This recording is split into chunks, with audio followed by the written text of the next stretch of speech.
Welcome to Tips for Working with International Students, presented by Vancouver Island Work Integrated Learning, VIWIL, a collaboration between Vancouver Island University and North Island College.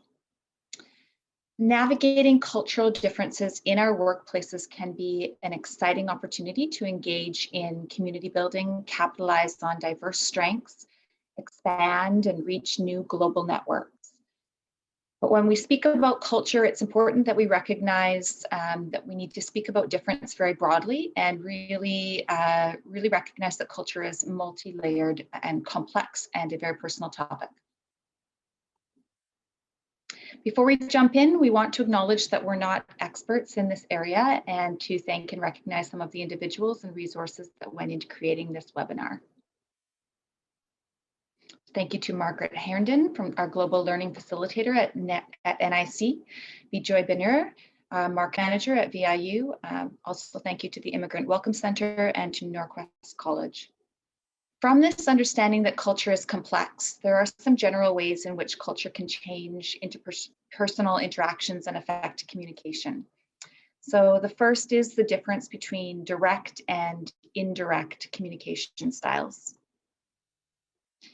Canadian culture is more direct than many other cultures in the world, and with direct communication, a speaker's direct intentions, needs, or desires are straightforwardly delivered in their message. A direct communicator is not looking for underlying meaning or subtly implying anything, but instead frankly pointing out what they want to say or require. An individual with a direct communication style values honesty and concisiveness. In contrast, someone with an indirect communication style may avoid making direct statements or directly answering questions in order to avoid hurting their listeners' feelings or causing any uncomfortable situations. They're inclined to say maybe or possibly instead of directly indicating that the answer is no. An individual with an indirect communication style values politeness over being direct about things, as their top priority is to avoid hurting other people's self-esteem. So an example of this is answering the question, can you work on Tuesday? In some cultures, saying no to an authority figure is a sign of disrespect, and individuals may try to find a way to indirectly answer without directly saying no. So for a direct communicator to the answer, can you work on Tuesday? The response would be no, I have a shift at my other job. Whereas an indirect communicator, a more typical response could be, I hope I can, but I'm not sure, I'll see. So a direct communicator, there's less risk of misunderstanding, but there's more risk of offending.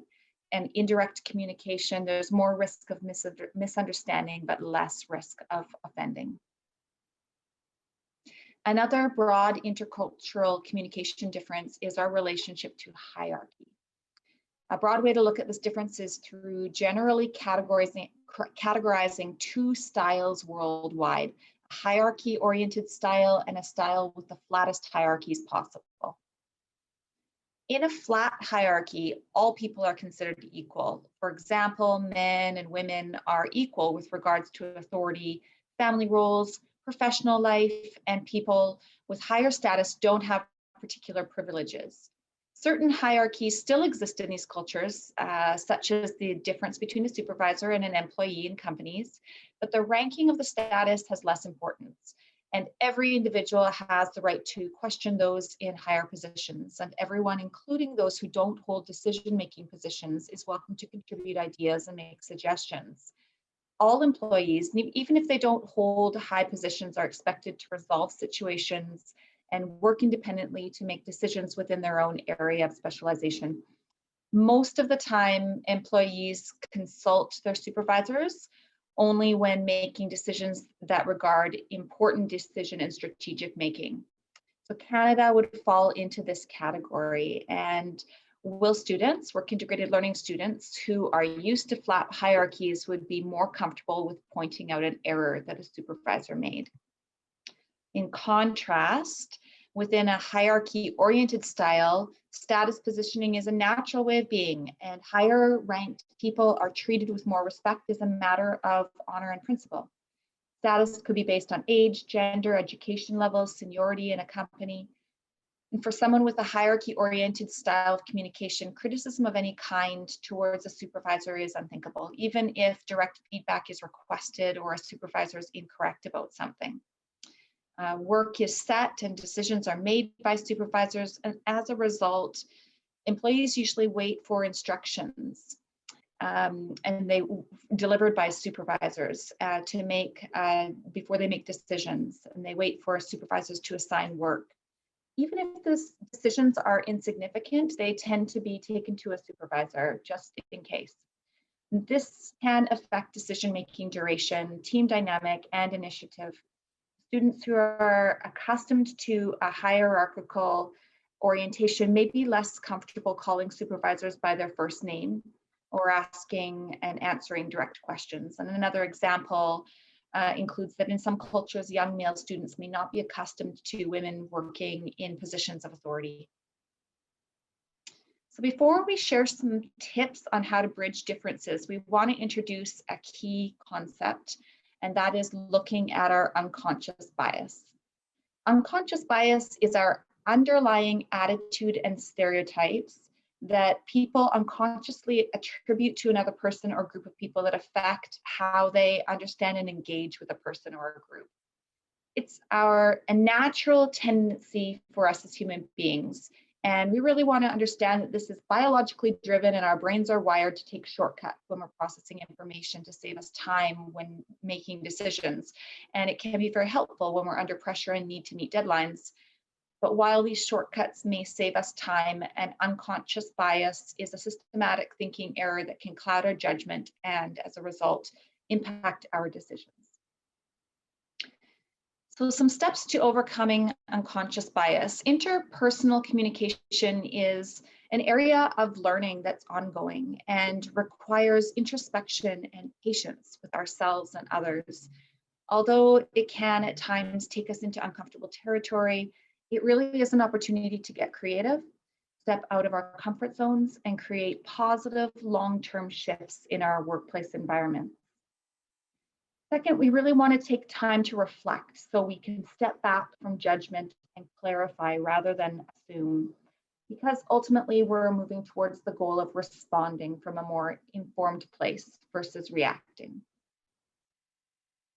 Northwest College has developed an intercultural learning process called the Something's Up cycle that was created to help you develop intercultural sensitivity. The main idea is that a situation that comes about due to a cultural misunderstanding has usually occurred when, first, emotions become engaged, either positively or negatively. Two, another person's behavior doesn't make sense. Or three, it's difficult to understand something from our own point of view. So taking all of this awareness into consideration, we put together some key tips for helping international students adjust to Canadian workplace culture. First, recognize your unconscious bias. Just have a little unconscious bias check-in. Have you had experiences where you felt strong emotions surface as a result of another person's behavior, or jumped to a conclusion about someone's personality or competencies or work ethic when their behavior hasn't made sense to you? Second, reflect on your unwritten rules. These are the things that we assume that everyone knows in our workplaces. Take some time to really think about what do we expect everyone to know? For example, a 9 a.m. start time, is that when we're getting ready to work, or is that when we're arriving through the door? In communicating with students about the importance of promptness in Canadian workplaces, we have had students share that they've had instances where they struggled to start work on time because they were helping a coworker or friend get to their job or deal with a work challenge. For some cultures, accommodating others is a core value, and they have a natural tendency to help a coworker or peer, even if it impacts their own work capacity. Another area of consideration is overtime. Students frequently share that they are so keen to make a good impression and improve themselves and please their supervisor that they work overtime and they're not sure how to address that with their supervisor. Even something as simple as how or when to take a restroom break may significantly vary between cultures.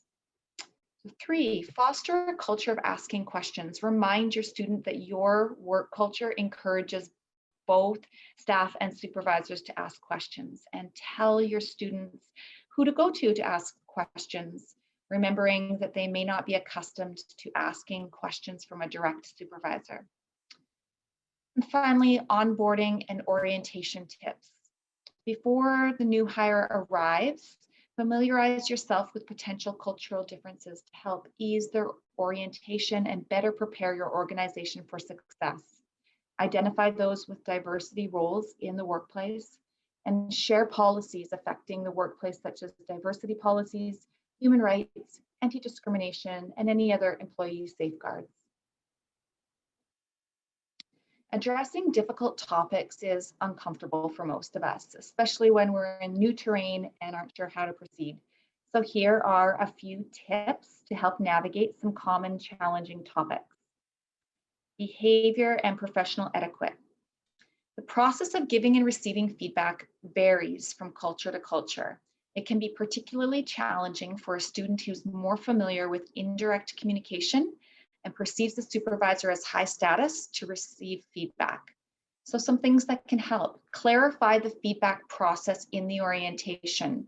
Will it be structured or unstructured? Share that giving and receiving feedback is part of your organization culture, and remind them that the goal is to help them learn and improve. Explain that all employees receive feedback so that they know they're not being singled out. Sometimes it's hard for us to understand one another's accents, and this can be a very sensitive topic to navigate. Newcomers and multi-generational Canadians may still speak with an accent that is different than a local accent. It's key that if we are needing to ask someone to slow down and repeat themselves for clarity, that we recognize and address that this is a mutual challenge. Express that you both have accents and that there is potential for miscommunication on both ends. Try to problem solve by using both verbal and written communication to mitigate those kinds of challenges. Most WIL opportunities are very successful, but should problems arise during a work term, including a possible dismissal of a student employee, employers should contact us as soon as possible to reach a resolution. We are very much available to support, and we are a key player in the three-way collaboration relationship between student, institution, and employer. So this concludes our webinar on tips for working with international students. We hope it's been helpful. We certainly would love to hear from you. You can email us at info@viwil.ca. And thank you for following us on social media. And we look forward to supporting you to post your opportunities on our VIWIL portal at www.viwil.ca. Thanks so much.